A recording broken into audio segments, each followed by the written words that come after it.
Kamustahin naman natin kung saan magpapalipas po ng gabi ang mga pamilyang nasunugan sa Nia Road kung kailan malapit pa naman ang bagong taon. Saksi live si Mav Gonzales. Mav! Igan, malungkot na balita dahil sa kalsada muna magpapalipas ng gabi ang mga nasunugan dito sa Nia Road.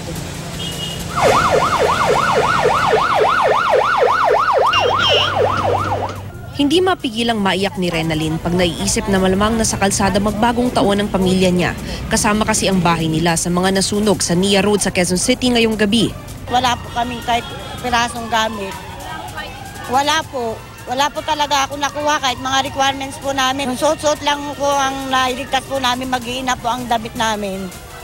Ang pamilya Magan sa Center Island muna magpapalipas ng gabi. Marami pa naman silang bata sa pamilya, kabilang ang 2 buwang sanggol na si AJ. Tara po kami, nalaglag na po ako tagdan eh. Dito lang po sa kalsada muna. Kalsada muna? Paano mo yung mga bata? Yun nga po eh.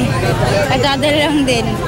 Karamihan sa mga nasunugan walang naisalbang gamit dahil sa bilis ng pangyayari. Wala kami manilabas na gamit. Pati yung pinakamahalaga naming pinaghanap buhay na kinita, wala. Pamaskuhan namin, andyan. Sunog.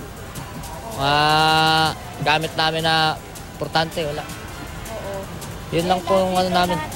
Kaya masakit. Ang nanay ni Edgardo na nagbabakasyon lang sa kanila, nasama sa pagkukumahog kanina. Pasalamat po kami sa Panginoon na kompleto po. Mga bata, kahit kaninong bata, bitbit namin para lang malabas.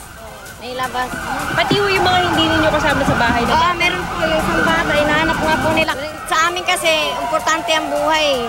Yung gamit, makikita lang namin. Marami kaming gamit na naiwan. May hiling naman ang mga nasunugan sa pamahalaan. Mag-New Year nung ano namin problema po namin. Paano ngayong gabi sa Dito po siguro po kami ma'am. Samantala, habang wala po pa kami mapupuntahan, nasunugan po kami, sana ho kami, wag po nila kami papalayasin po dito. Paano naman po ang kalagayan po namin? Lalo yung mga anak-anakan ko po, mga liliit pa po sila. Ngayong gabi rin, nagkasunog sa residential area sa Barangay Doña Imelda sa E. Rodriguez Avenue.